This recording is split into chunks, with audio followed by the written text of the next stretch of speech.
에스라 9장 1절부터 10절까지의 말씀 함께 교독해서 읽겠습니다. 제가 먼저 읽습니다.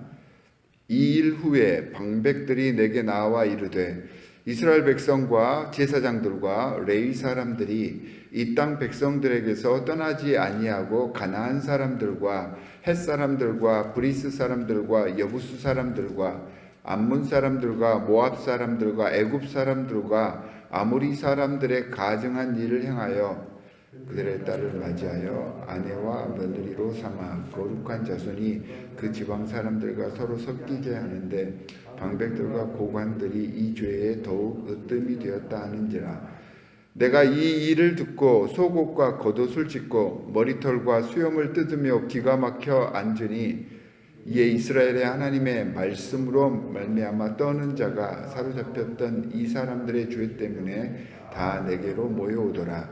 내가 저녁 제사 드릴 때까지 기가 막혀 앉았더니 저녁 제사를 드릴 때에 내가 근심 중에 일어나서 속옷과 겉옷을 찢은 채 무릎을 꿇고 나의 하나님 여호와를 향하여 손을 들고 말하기를 나의 하나님이여 내가 부끄럽고 낯이 뜨거워서 감히 나의 하나님을 향하여 얼굴을 들지 못하오니 이는 우리 죄악이 많아 정수리에 넘치고 우리 허물이 커서 하늘에 미침이니이다. 우리 조상들의 때로부터 오늘까지 우리의 죄가 심함에 우리의 죄악으로 말미암아 우리와 우리 왕들과 우리 제사장들을 여러 나라 왕들의 손에 넘기사 칼에 죽으며 사로잡히며 노략을 당하며 얼굴을 부끄럽게 하심이 오늘날과 같으니이다. 우리 하나님 여호와께서 우리에게 잠시 동안 은혜를 베푸사 얼마를 남겨두고 피하게 하신 우리를 그 거룩한 초소에 박힌 목과 같게 하시고 우리 하나님이 우리 눈을 밝히사 우리가 종 노릇하는 중에서 조금 소생하게 하셨나이다. 우리가 비록 노예가 되었사오나 우리 하나님이 우리를 그 종살이하는 중에 버려두지 아니하시고 바사 왕들 앞에서 우리가 불쌍히 여김을 입고 소생하여 우리 하나님의 성전을 세우게 하시며 그 무너진 것을 수리하게 하시며 유다와 예루살렘에서 우리에게 울타리를 주셨나이다. 우리 하나님이여 이렇게 하신 후에도 우리가 주의 계명을 저버렸사오니 이제 무슨 말씀을 하오리이까. 아멘. 주님의 말씀입니다. 자, 오늘 말씀에서는 에스라의 회개의 기도가 나옵니다. 이 회개의 내용을 보면 주님 앞에 예배하며 제사 드리는 이스라엘의 모습을 보니까 이 자폰으로 인해서 이미 더러워져 있는 상태가 되었는데 그 상태를 보고 너무 가슴이 아프고 주님 앞에 죄송합니다 라는 통회의 내용을 담고 있습니다. 자, 이 에스라의 회개의 내용을 이해하기 위해서는 그 당시에 그 역사적인 배경을 조금 이해를 할 수 있어야 합니다. 어저께 목사님께서도 간략하게 설명을 해주셨는데 바벨론으로 끌려갔던 이스라엘 백성들이 바벨론 왕의 칙령으로 인해서 이제 몇 차례에 걸쳐서 본국으로 돌아오게 되었습니다. 자, 이렇게 이스라엘에 있다가 바벨론에 의하여서 끌려간 사람들, 그래서 돌아온 사람들을 골라라고 합니다. 이 사람들을 골라파 유대인 이렇게 이야기를 하는데요. 자, 바벨론으로 끌려갈 때 여러분들 한번 생각을 해보십시오. 바벨론에서 이스라엘 사람들을 자기 식민지에 그 포로로 끌려갈 때 어떤 사람들을 데리고 갔겠습니까? 이스라엘의 아주 그리고 유다의 핵심적인 인물들을 끌고 갔습니다. 왕족이라든가 제사장들이라든가 아주 지혜로운 사람들이라든가 유다와 이스라엘을 이끌 수 있는 그런 아주 핵심적인 인물들을 다 끌고 갔습니다. 굉장히 많은 수가 다 끌려간 것입니다. 그리고 그러다 보니까 이제 본국에 남아있는 백성들은 이제 구심점을 잃게 되는 것이죠. 그러니까 이스라엘에 있는 대부분의 아주 유력한 자들이 다 끌려갔기 때문에 이들이 구심점을 지키지 못하고 그러다 보니까 나라와 민족의 경계를 지키지 못하고 영적인 상태를 지키지 못하는 그런 상태가 되어버렸습니다. 그러다 보니까 이 식민지 치하 속에서 이 나라와 영적인 정체성을 지키지 못하다 보니까 그 주위에 있는 하나님께서 명령해 주신 자기의 정체성을 지키지 못하고 가나안 사람들 그리고 이집트 사람들과 혼인을 하게 되고 그러면서 그들의 육체적인 그리고 영적인 정체성을 점점 더 잃어가게 되었던 것입니다. 자, 이제 포로로 끌려갔던 이 이스라엘 사람들은 그래도 포로 기간 중에 자신의 이스라엘의 정체성을 지키려고 했었는데 이 골라파 유대인들이 본토로 돌아오게 되니까 이제는 그 본토에서 새로운 문화를 가지고 있었던 그 본토 사람들하고 당연히 불화하는 일이 생기고 계속해서 갈등이 생겼던 것입니다. 처음에 이 골라 유대인들은 그래도 나름대로 자신들의 영적인 각성과 선별의식을 통해서 이런 갈등들을 대처해 나가고 있었습니다. 그런데 이제 세월이 계속해서 지나다 보니까 이런 결단들이 흔들리게 됩니다. 아무래도 그 본토에 있었던 사람들이 다수를 차지하고 있었고 그런 사람들과 같이 생활을 하다 보니까 이러한 영적인 각성, 영적인 결단이 무너지기 시작했던 것입니다. 그렇게 먼저 귀환한 골라파 유대인들이 신앙의 정체성을 잘 지키고 살아가고 있을 것이라고 기대를 하고 이들과 함께 거룩한 예배를 건축하고 온전한 신앙의 삶을 세워가려고 에스라가 계획을 했는데 돌아와서 보니까 그들이 세속화된 모습으로 변해 있었던 것입니다. 이 모습을 보고 한탄하고 있는 내용이 바로 본문 말씀입니다. 그래서 이 본문을 풀어서 요약을 해보면 에스라에게 그 지역을 관리하던 지도자들과 행정관들이 이스라엘 백성과 레위 사람들이 이미 그러니까 이 골라파 유대인들이 이미 이방인들과 자폰해버린 사실을 알리고 이 소식을 들은 에스라가 이제 넋이 나간 상태로 멍하니 그들을 바라보고 있게 되었습니다. 이런 모습을 보고 하나님의 말씀으로 말미암아 떠는 자들이 에스라에게 모여들었다라고 성경은 이야기를 하고 있죠. 에스라는 이들과 함께 제사를 드리며 여호와 하나님께 이스라엘의 불신앙의 역사를 되뇌이면서 회개를 지금 이야기하고 있는 그리고 촉구하고 있는 상황입니다. 자, 우리가 때로는 구약의 상황과 현대의 상황이 동일선상에 있지 않아서 잘 받아들여지지 않을 때가 있습니다. 오늘 본문 말씀도 마찬가지입니다. 이방인들과 결혼, 이걸 지금 성경에서는 자폰이라고 표현을 했는데 이 자폰이라고 표현한 것 자체가 좋지 않은 것을 표현하고 있는 것이죠. 이걸 지금 심각한 죄로 선포를 하고 있습니다. 현대와 같은 글로벌화된 상황에서는 이러한 다른 인종들과 다른 나라 사람들과 결혼하는 일이 잦습니다. 지금 이러한 글로벌한 현대 상황에서의 이러한 결혼은 그 당시의 결혼과는 완전히 다른 것입니다.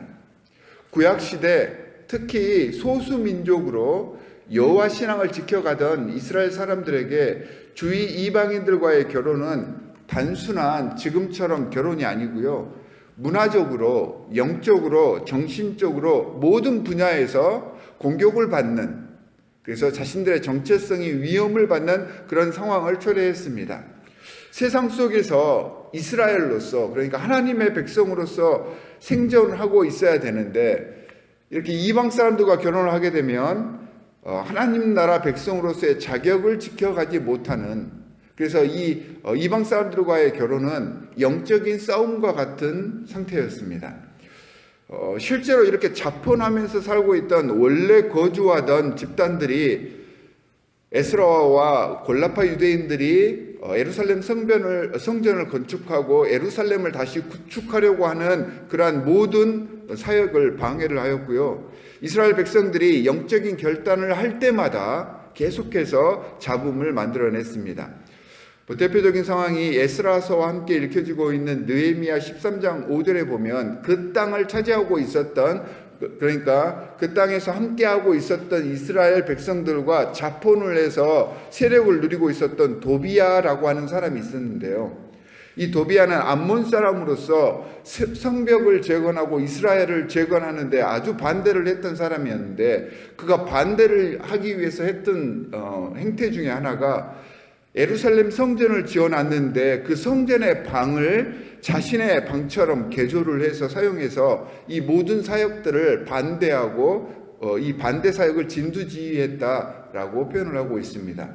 그러니까 자폰했던 대부분의 사람들이 이방인 상대자들과 함께 이방신을 섬기고 이스라엘의 영적인 주권을 회복하는 일에 반대를 하는 그러한 실정이었습니다. 자신의 정체성을 지키고 여호와 신앙을 고수해야 할 이 골라파 유대인들조차 귀국하면서부터 세속화되어 버린 그 상황에서 에스라는 결단과 개혁을 촉구하고 외칩니다. 유다 공동체의 영적 정체성의 회복이 그 무엇보다 가장 중요하다, 이걸 알아서 선포를 했던 것입니다. 그러면서 가장 먼저 한 것이 이 회개, 주님 앞에 회개의 모습을 보여드렸던 것입니다. 하나님께서는 이 에스라의 그 진심을 꿰뚫어 보셨습니다. 그리고 그 에스라의 그 회개의 모습을 보시고 그저 바라만 보고 있지 않으셨습니다. 이런 결단과 회개의 모습을 보고 4절에 보니까 하나님의 말씀으로 말미암아 떠는 자 이들을 에스라 주위에 모일 수 있도록 해 주셨습니다. 그러니까 골라파 유대인들 중에서도 끝까지 영적 자존심을 지키고 자폰하지 않고 율법을 지키면서 새로운 때를 기다리던 사람들이 있었던 것입니다. 그러니까 이제 바벨론에서 돌아와서 그 본국에 거하면서 수십 년이 지났지만 다른 사람들은 주위에 있는 세속화된 세력과 결탁을 해서 그 세상을 따라갔지만 끝까지 신앙을 지키고 있었던 사람들, 이 사람들을 하레드라고 합니다. 복수형으로는 하레딤이라고 표현을 하는데, 이 하레딤들이 이 에스라의 결단을 보고 함께 모여옵니다. 하나님께서 이들을 에스라에게 붙여주었던 것입니다. 이들이 함께 에스라의 회개에 동참하면서 개혁의 시드머니가 되었고요. 이 회개 운동이 이스라엘의 개혁 운동의 출발점이 되었던 것입니다. 자, 하나님의 사역, 하나님의 말씀의 삶은 단순한 우리의 말로서 이어지는 게 아니라 이 회개의 마음에서 시작이 됩니다. 물론 우리가 회개한다고 해서 모두 구원되지는 않습니다. 하지만 회개 없이는 구원이 이루어지지 않습니다. 그렇다면 회개라는 것은 구원에 있어서 필요 충분 조건은 아니지만, 모든 조건을 충족시켜주는 그러한 요소는 아니지만 아주 중요한 조건으로서의 역할을 한다, 이렇게 우리가 이해를 하면 됩니다. 그렇다면 이게 이제 하나님의 사역과도 연관이 되는데, 회개한다고 모든 것이 다 이루어지거나 문제가 해결되는 것은 아닙니다. 하지만 마찬가지로 기도하고 간구할 때 이 회개의 내용이 포함되어 있어야지 사역이 이루어지고요, 하나님의 온전한 사랑이 우리에게 연결이 되는 것입니다. 회개라는 말을 우리가 자주 언급하고 말하고 알고는 있지만 우리 신앙생활이 점점 더 깊어지고 하나님과의 관계가 돈독해지면 질수록 이 회개라는 개념이 참 어려운 것 같습니다. 일단 회개를 하나님께서 원하시는 이유는요, 우리에게 반성을 촉구해서, 그러니까 우리가 반성을 함으로써 우리의 힘으로 개각천선하라라는 그러한 의미가 아닙니다. 회개가 하나님의 은혜를 인정하는 과정이 되기를 하나님께서는 원하시는 것입니다. 그러니까 하나님께서 사람을 구원하실 때, 야, 네가 이러이러한 것을 정말로 잘했구나, 네가 이런 것들을 잘했기 때문에 구원한다, 이런 개념이 아닙니다. 네가 전적으로 잘못했다라고 하나님께서 우리의 잘못을 일깨워 주셨을 때, 네, 하나님, 제가 주님 앞에서 그리고 모든 사람들 앞에서 정말 잘못했습니다 라고 반응하는 회개의 태도가 하나님의 은혜와 만나서 구원이 이루어지는 것입니다. 그런 의미에서 이제 기독교에서 이야기하는 회개는요, 내가 잘못했으니 내가 책임지겠다, 이게 아니고요, 내가 잘못했으니 모든 책임을, 모든 것들을 주님께 온전히 맡기겠습니다. 이게 기독교에서 이야기하는 회개가 되는 것입니다. 그래서 우리의 회개는 주님 잘못했습니다 라고 주 앞에 모든 것들을 다 내어놓는 것과 더불어서, 하지만 이 모든 것들은, 이 죄악된 것들은, 이 책임은 내가 감당할 수 없지만 오직 주께서만 감당할 수 있사오니 주께서 은혜를 베푸셔서 우리를 지켜주시면 내가 주님의 백성으로서의 그 과분한 자리에 앉아 있을 수 있게 됩니다 라고 고백하는 것이 우리 기독교에서 이야기하는 회개가 되는 것입니다. 사랑하는 성도 여러분, 부활하신 예수님께서 나의 부족한 그런 죄악된 모습에도 불구하고 사랑해 주셨기 때문에 제 죄가 너무 큽니다. 용서해 주십시오. 그럼에도 불구하고 나를 사랑해 주신 주님 느낄 수 있게 해주셔서 정말 감사합니다 라고 매 순간 기도하시며 주님과 대화하시는 여러분들이 되시기를 바랍니다. 그래서 회개는 용서해 주십시오 뿐만 아니라 하나님 감사합니다, 이 감사의 기도도 주님 앞에 회개의 기도가 될 수 있는 것입니다. 오늘 하루도 이렇게 주님 용서해 주십시오, 나의 죄를 용서해 주십시오, 그리고 주님 지금까지 나를 지켜주셔서 감사합니다 라고 하는 회개의 기도를 올릴 수 있는 귀한 하루가 되시기를 주 예수 그리스도의 이름으로 간절히 축원합니다. 두 가지 기도 제목을 드리도록 하겠습니다. 첫 번째는 오늘 에스라가 회개를 하면서 회개의 참 의미를 우리에게 알게 해 주었는데, 이 의미를 제대로 깨달아서 진정으로 주님 앞에 우리의 죄를 용서받고 또한 주님 앞에 감사함으로 매 순간이 회개하는, 그래서 이 회개를 통해서 하나님의 사역이 이루어지고 온전한 신앙생활이 이루어질 수 있도록 해 주십시오 라고 이 시간 기도해 주시기 바라고요. 이제 두 번째로는 새로운 이제 그 뉴노멀의 시대가 이루어지고 있는데, 영상 예배, 영상 모임에서 벗어나서 온전히 이제는 주님의 성전에 나와서 주님의 성전에 올라가서 예배할 수 있는 우리의 예배의 마음을 갖게 해 주십시오 라고 기도해 주시고, 또한 우리 교회 공동체를 위해서 중보해 주시기 바랍니다. 두 가지 기도 제목을 가지고 우리 함께 기도하겠습니다. 하나님 아버지, 정말로 감사합니다. 주님 앞에 회개하는 참된 모습으로 오늘 하루를 살아갈 것을 이 시간 소원합니다. 주님 앞에 잘못했습니다, 우리의 죄를 책임져 주십시오, 이렇게 기도하는 것뿐만 아니라 이 모든 죄를 책임져 주시는 주님께서 우리와 함께 하시기 때문에 우리가 지금 이 순간을 살아갈 수 있습니다 라고 고백하며 감사할 수 있는 회개가 우리의 입에서 터져 나오게 하여 주시옵소서. 우리가 인간이기 때문에, 연약하기 때문에 죄로 인하여서 주님께로부터 멀어질 때가 너무 많았사오나 모든 것들을 주님께 맡기고 간구하오니 이 시간 성령으로 우리와 함께하여 주셔서 우리를 훈련시켜 주시고 단련시켜 주시사 회개함으로 매 순간 하나님 사역에 최선을 다하며 주님의 백성으로 변화되는 저희가 될 수 있도록 인도하여 주시옵소서.